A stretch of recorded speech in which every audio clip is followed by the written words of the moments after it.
पंजाब में हुआ उसमें कार्रवाइयां भी देखने को मिली। एसपी बदल दिया गया, डीजीपी बदल दिया गया, लेकिन चन्नी सरकार दरअसल अब तक ये साफ नहीं कर पाई है कि आखिर चूक कहां हुई, गलती कैसी हुई और इतनी बड़ी गलती को एक्सेप्ट कर रहे हैं क्या, ये तमाम सवाल है। एक रिपोर्ट आपको दिखाते हैं।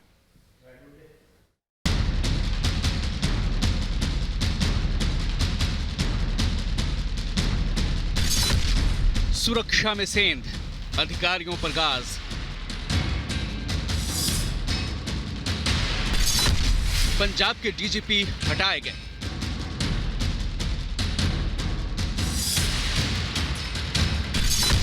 फिरोजपुर के एसएसपी का भी तबादला।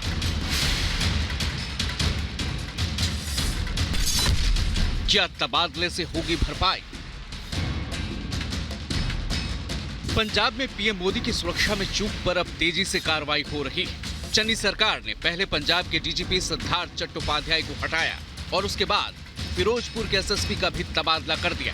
बताया जा रहा है कि पीएम मोदी की सुरक्षा में चूक के मामले को लेकर ही फिरोजपुर के एसएसपी हरमनदीप हंस को हटाया गया। फिरोजपुर के पूर्व एसएसपी पर पीएम की सुरक्षा में लापरवाही का आरोप है। दरअसल ये कार्रवाई ऐसे समय हो रही है जब पूरे देश में पीएम की सुरक्षा में चूक को लेकर पंजाब सरकार पर सवाल खड़े हो रहे हैं। लेकिन दिलचस्प है कि पंजाब सीएम चन्नी तो बार बार कह रहे हैं कि पीएम की जान को तो कोई खतरा था ही नहीं। अब यहाँ कोई थ्रेट नहीं हुआ, किसी ने कैंकर नहीं फेंका, कोई दूर दूर तक नज़दीक आदमी नहीं था। अरे जब गुजरात में लोग इनको रोकते हैं तो सब कुछ ठीक है, वाराणसी में लोग रोकते हैं तो सब कुछ ठीक है, पंजाब में रोका भी नहीं, पीछे से ही मुड़ गए तो गलत हो गया।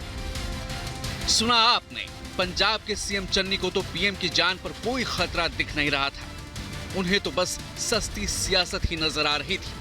आखिर कांग्रेस इतनी कंफ्यूज क्यों है? अगर चूक नहीं हो तो अधिकारियों के तबादले आखिर क्यों किए गए? दरअसल पंजाब में पीएम की सुरक्षा में महज चूक भर नहीं हुई थी, बल्कि बड़ी लापरवाही सामने आई थी। शुरुआती जांच में ये बात भी सामने आ रही है कि पीएम की सुरक्षा में चूक के बाद भी पंजाब पुलिस ने तत्काल कड़े कदम नहीं उठाए थे। पीएम मोदी की सुरक्षा में चूक मामले में 18 घंटे बाद एफआईआर दर्ज की गई थी।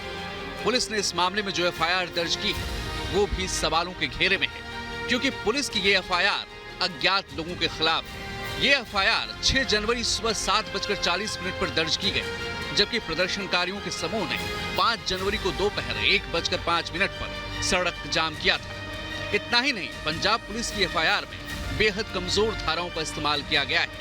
पुलिस ने आईपीसी की धारा 283 के तहत केस दर्ज किया है। इस केस में दोषियों पर सजा के रूप में 200 रुपए जुर्माना लगाया जाता है। हैरानी की बात यह है कि पंजाब में पीएम की सुरक्षा में इतनी बड़ी चूक होती है और वहां की पुलिस मामूली धाराओं में मुकदमा दर्ज करती है। एसपीजी हिलती भी नहीं है पंजाब, एक डिपार्टमेंट स्टेट इतना चूक नहीं हिलती, मूव नहीं करती जब तक उसको स्टेट क्लियरेंस ना मिले, और स्टेट क्लियरेंस मिलता है डीजीपी से। क्या डीजीपी ने क्लियरेंस दी? तो झूठी दी, फिर तो जवाब दो। इसका मतलब अगर तुमने झूठी दी तुम तो हाजिर भी नहीं हो।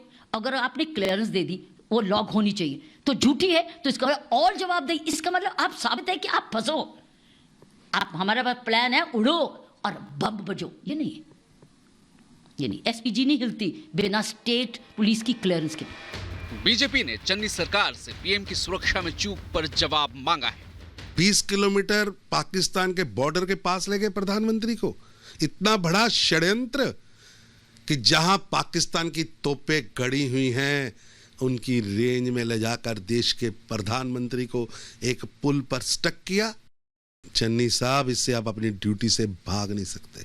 देशद्रोह है। किसने लीक किया प्रधानमंत्री का दौरा? किसने लीक किया वो रोड से आ रहे? पाकिस्तान की हाथों में खेलने वाली चन्नी सरकार और कांग्रेस की पंजाब की सरकार है, जो कहीं ना कहीं केवल मोदी जी को आघात नहीं बल्कि देश के प्रधानमंत्री को आघात पहुंचाना चाहते थे। हालांकि इससे पहले पंजाब की चन्नी सरकार ने पीएम की सुरक्षा में चूक से इनकार किया था।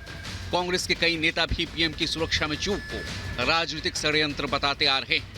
ऐसे में अब सवाल ये है कि जब पीएम की सुरक्षा में चूक हुई ही नहीं तो फिर पंजाब सरकार ये कार्रवाई क्यों कर रही है?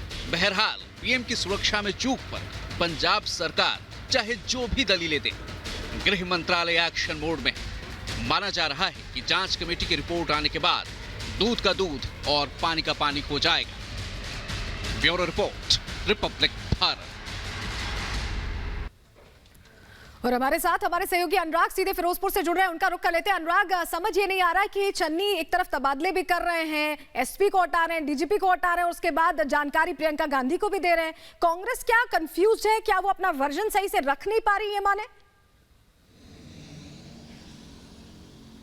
बिल्कुल सलोनी, ये बिल्कुल ठीक बात है। कांग्रेस पार्टी दरअसल अपना वो स्टैंड तय नहीं कर पा रही है। बहुत शुरुआत से अगर देखें तो चरणजीत सिंह चन्नी अपने बयानों को जिस तरीके से बदलते हुए आए हैं, ये बात साफ हो जाती है कि वो इस बात को तय नहीं कर पाए या उनके अधिकारी इस बात को कन्वे इस तरीके से नहीं कर पाए कि उन्हें कहना क्या है या असल में हुआ क्या था। और यही वजह है कि अलग अलग वर्डिक्ट अब तक उनके सामने आ चुके हैं।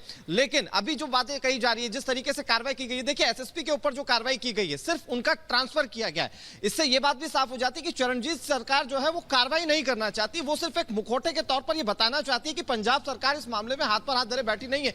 इसीलिए जो फिरोजपुर के एसएसपी है महज उनका ट्रांसफर किया गया है। जबकि अगर इस मामले में अगर कड़ी कार्रवाई करनी होती या संदेश देना होता तो उन्हें इस मामले में सस्पेंड किया जाता, जो अमूमन होता है।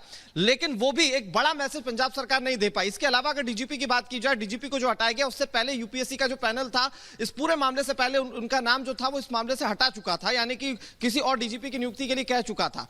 तो कुल मिलाकर पंजाब सरकार इस पर यह तय नहीं कर पा रही है कि उसे आखिर करना क्या है। चरणजीत सिंह चन्नी अलग अलग इंटरव्यूज में अलग अलग बातें कह देते हैं।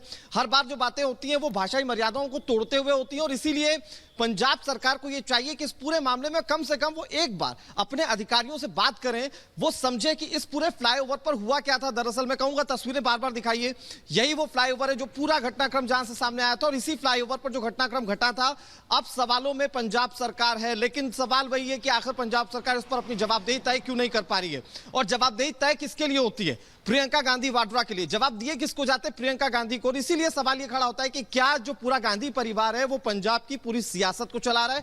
क्या वो गांधी परिवार को ही सारी रिपोर्टिंग होती है? सवाल यही है, और क्योंकि जवाब चन्नी गोलमोल दे रहे हैं या महामृत्युंजय का पाठ कराने की बात कर रहे हैं, तो बहुत नॉन सीरियस अप्रोच उनका इस पूरे प्रकरण को लेकर लग रहा है। अनुराग, बहुत शुक्रिया जुड़ने के लिए। देखिए, बात यही है कि गांधी परिवार अब इस पूरे प्रकरण के बाद सवालों के घेरे में खड़ा हो गया। भारतीय जनता पार्टी के जो तमाम चेहरे हैं वो सवाल पूछ रहे हैं कि आखिर प्रियंका गांधी वाड्रा को यह जानकारी क्यों दी गई है, क्यों उन्हें ये बताया गया? क्या किसी संवैधानिक पद पर है? सीएम चन्नी ने प्रियंका को जानकारी क्यों दी, यह बड़ा सवाल है। प्रियंका ने सुरक्षा में सेन की जानकारी क्या मांगी थी अपनी तरफ से?